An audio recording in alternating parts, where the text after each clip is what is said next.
Missions and Discipleship Course. Lesson number 5. अपने दुश्मन को जानना। 5वां दिन। कबीलों में खुदा की रहनुमाई में चलना। इस हफ्ते की हमारी कुलीदी आयत याद रखिए। खुदावंद यीशु ने फरमाया, देखो मैंने तुमको इख्तियार दिया कि सांपों और बिच्छुओं को कुचलो और दुश्मन की सारी कुदरत पर गालिब आओ, और तुमको हरगिज किसी चीज से जर्र ना पहुंचेगा। खुदावंद यीशु आसमान पर जाने से पहले शागिर्दों को जब ये हुक्म दे रहे थे कि वो सब कौमों में मुनादी करें और सब कौमों को शागिर्द बनाएं, तो मरकुस उसका 16वां बाब उसकी 17 आयत में उन्होंने ये भी कहा कि ईमान लाने वालों के दरमियान ये मौजे होंगे, वो मेरे नाम से बदरूहों को निकालेंगे। इसके अलावा और बातें भी कहीं, लेकिन हम इस बात पे फोकस करेंगे कि उन्होंने ये कहा कि वो मेरे नाम से बदरूहों को निकालेंगे। वजह क्या थी? वजह ये थी कि कौमें इब्लीस के कब्जे में थी। चूंकि कौमें इब्लीस के कब्जे में हैं, तो जिस कौम के पास खुदावंद हमें भेजता है, वो अपनी कुदरत भी हमारे साथ भेजता है, वो खुद हमारे साथ है। लिखा है कि खुदावंद उनके साथ था। आप अगर गौर करें, मरकुस 16 की 20 में लिखा है, बल्कि 19 से पढ़ते हैं। गर्ज खुदावंद यीशु उनसे कलाम करने के बाद आसमान पर उठाया गया और खुदा की दाहिनी तरफ बैठ गया। फिर उन्होंने निकलकर हर जगह मुनादी की और खुदावंद उनके साथ काम करता रहा और कलाम को उन मौजों के वसीले से जो साथ साथ होते थे साबित करता रहा। तो साबित ये हुआ कि आसमान पर खुदा की दाहिनी तरफ बैठ जाने के बाद भी खुदावंद उनके साथ ही था और खुदावंद मौजे कर रहा था, और जो बातें वो करते थे इंजील की खुशखबरी के हवाले से, उन बातों को खुदा मौजों से साबित कर रहा था। यानी इसका मतलब ये हुआ कि खुदावंद ने अपने शागिर्दों को कभी भी अकेला नहीं छोड़ा।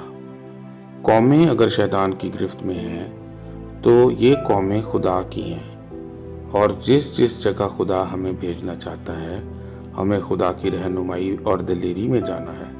जब वो हमें दिखा देगा कि हमें कहाँ जाना है, तो हमें रिसोर्स भी देगा, पावर भी देगा, और हमें जब वो वहाँ तक पहुँचाता है, तो हम यीशु के नाम में कुव्वतों को डांट सकेंगे कि वो जगह छोड़ें, ताकि वो कौमें खुदा उनके पास वापस आ सकें जब वो इंजील की खुशखबरी सुन लेती हैं।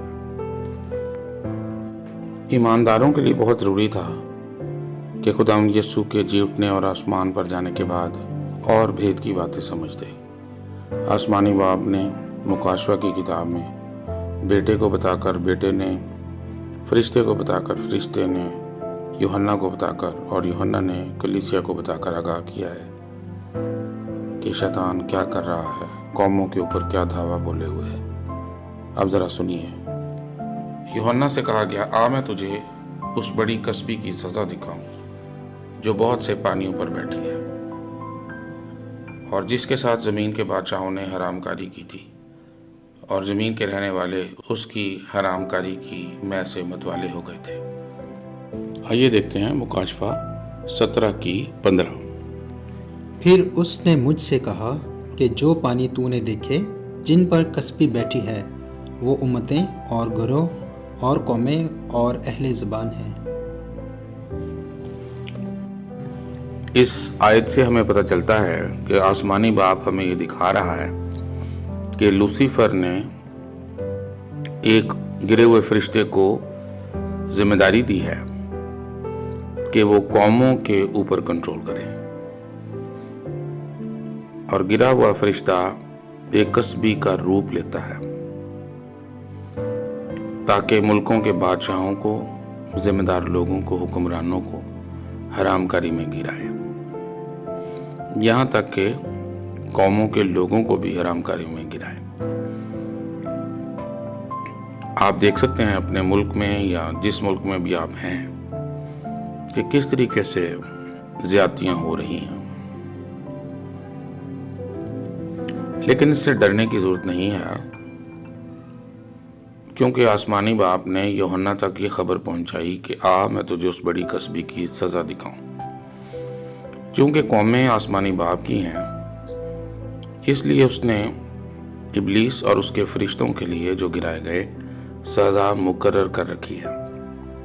इसलिए हमें दलेरी के साथ आसमानी बाप के हुक्म को मानते हुए कि कौमें उसकी हैं और हमें उन तक जाना है, उसकी रहनुमाई में ये काम करते चले जाना है, और वो खुद हमारे साथ है और हमें गलबा देता है ताकि हम दुश्मन और उसकी सारी कुव्वतों पर गलबा पाएं और कौमों को खुदा के लिए जीतें। गलबा हमारे लिए पहले से डिसाइड किया जा चुका है।